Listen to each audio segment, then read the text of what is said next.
90% of players make a massive mistake on their serves that costs them a ton of power. So in this video, I'm going to show you exactly how to fix it.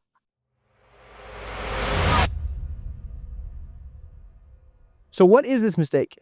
It's called muscling the ball. So when I hit these serves, you might not see anything wrong with them, but there's a mistake that I'm doing, and you're probably doing the same thing. So muscling the ball is essentially where you're trying to hit the ball hard, or you're trying to hit the ball hard with your strength, which you shouldn't be using your strength to hit the ball hard. You should be using momentum. So I'm sure you've come out to the courts before and you've seen a scrawny little guy with skinny arms, not very strong, hit serves really hard. And there's actually a lot of players like this, because in order to hit serves consistently hard, you don't need to be strong. You need to know about what I'm going to tell you.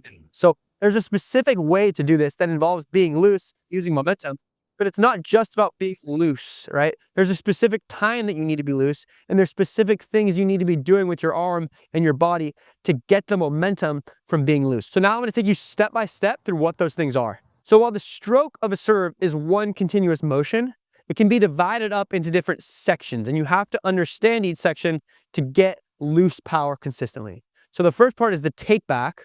The second part is the acceleration. We have our contact here, our rotation, and our follow through. So you have to understand exactly how to do these things to get the most power with the least effort. So that's the thing we're trying to go for here. You want to feel like you're putting less effort into your serve, because if you do all these things in unison, it shouldn't feel like you're trying as hard. So that's sort of what the title of this video comes from. You're not actually swinging slower.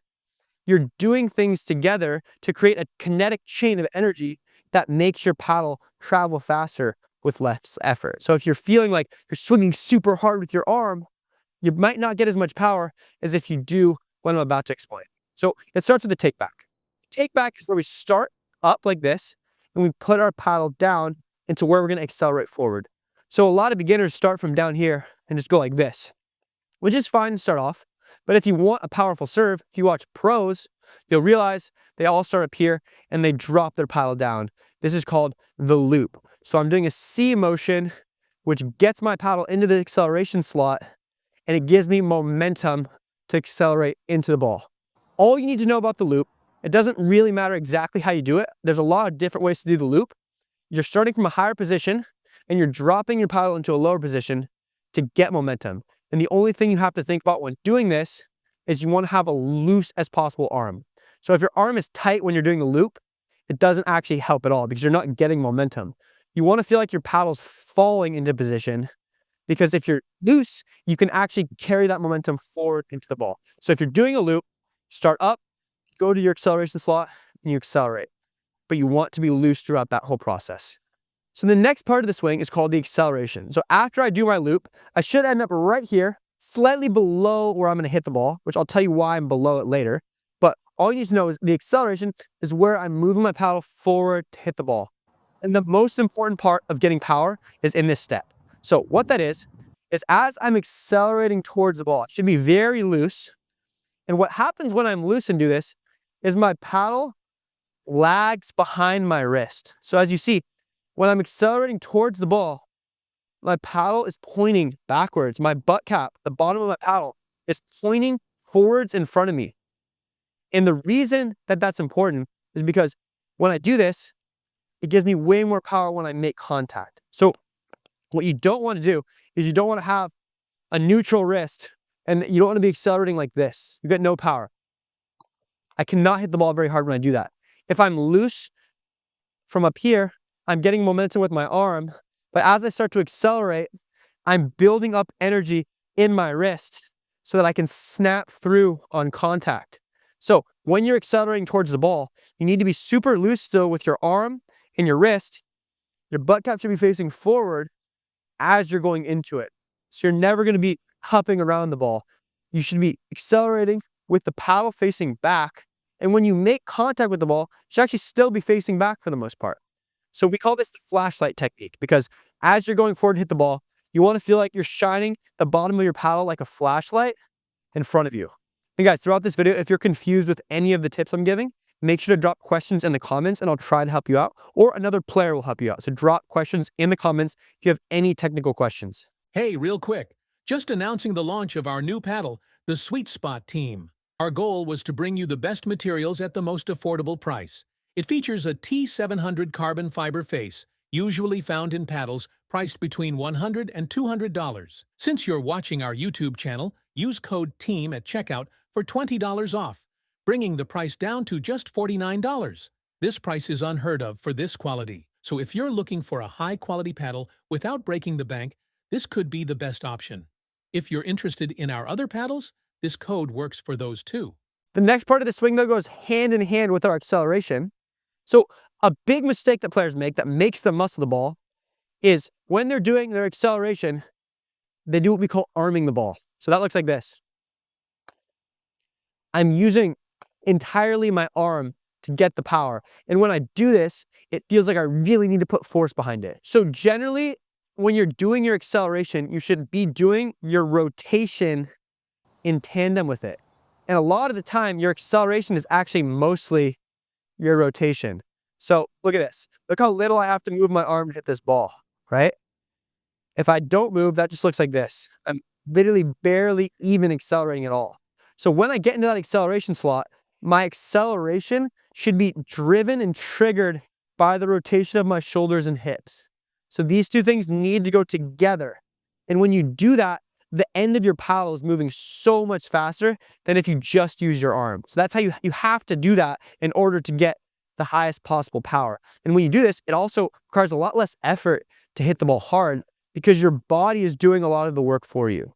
So if you haven't done this before, next time you're hitting your serve, try to accelerate while also rotating. You can do this close stance like I'm doing here. You can also do this open stance. So it doesn't really matter. You can hit hard both ways. It's more of a preference thing.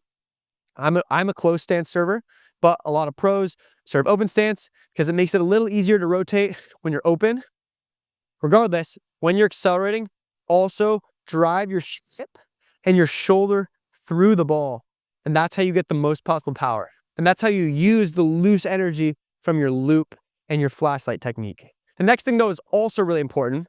And all these things together are what's giving you the ability to use power with less effort. And when you can use less effort, it makes you more consistent. So I can hit the ball pretty hard actually by muscling it like that, but I'm not going to be as consistent when I'm muscling the ball. So by being loose, I'm able to hit harder with less effort.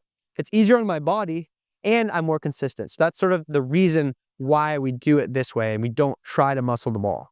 The next step, though, is your contact point. So obviously, when we're going through our acceleration and we're rotating our shoulders, the whole goal is to make our paddle move as fast as possible through the ball.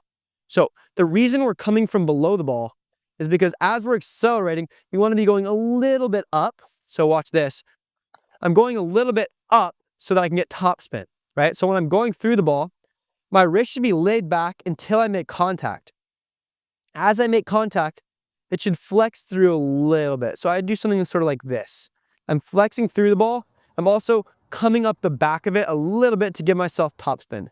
That little flex gives you a lot of power if you do it right. You don't want to do the flex too early though.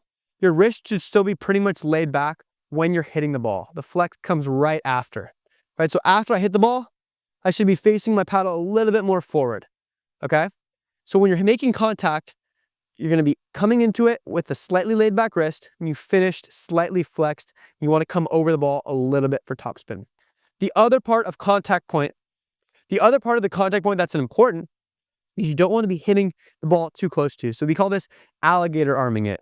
You don't want to be alligator arming it like you have a short arm. You get way more leverage if you're hitting the ball farther away from your body. So I'm hitting the ball further away from my body, my paddle is going to be moving faster because I'm making my arm longer. So it gives you more leverage, also lets you extend further through the ball. Those two things give you more power. They give you more control.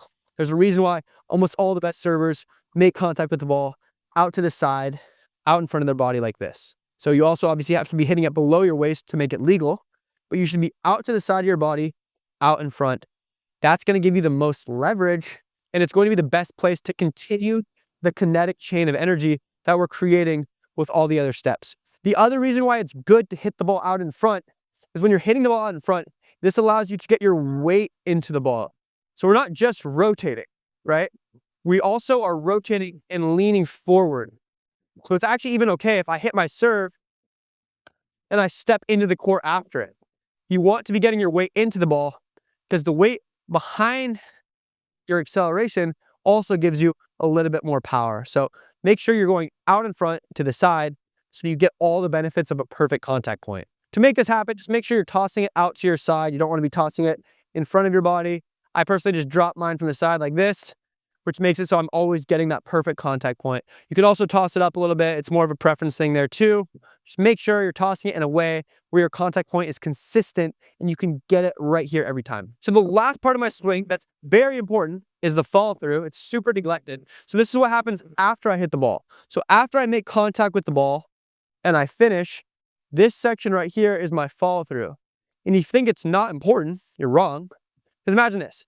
Imagine people that played golf hit the ball like this, and they stopped right after they hit the ball. They wouldn't be able to hit it as well. They wouldn't be nearly as accurate, and they wouldn't have as much loose energy going through the ball. So the reason we do the follow through is so that we emphasize that loose motion directly through the ball.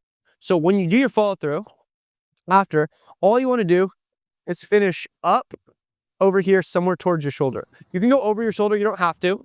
The reason we go up is because that helps us emphasize getting top spin. But the main thing you want to consider is going forward. So you want to be feeling like you're going forward on your follow through and you're extending through the ball. This makes you have a cleaner swing. So when I'm hitting my follow through, I'm trying to point towards my opponent, then point up. So if I do a slow motion, I extend forward and I extend up so that I get that top spin and I get that extension that gives me that loose energy through the ball. So remember, never neglect your follow through and focus on all the aspects that we just went through if you want to get more power with less effort on your serve. And guys, right now we're trying to become the first pickleball channel to get 250,000 subscribers. Help us make history. Hit the subscribe button below the video and we can be the first channel to ever get us in the sport. And guys, if you want to watch a video about how to move your feet properly in pickleball, watch this.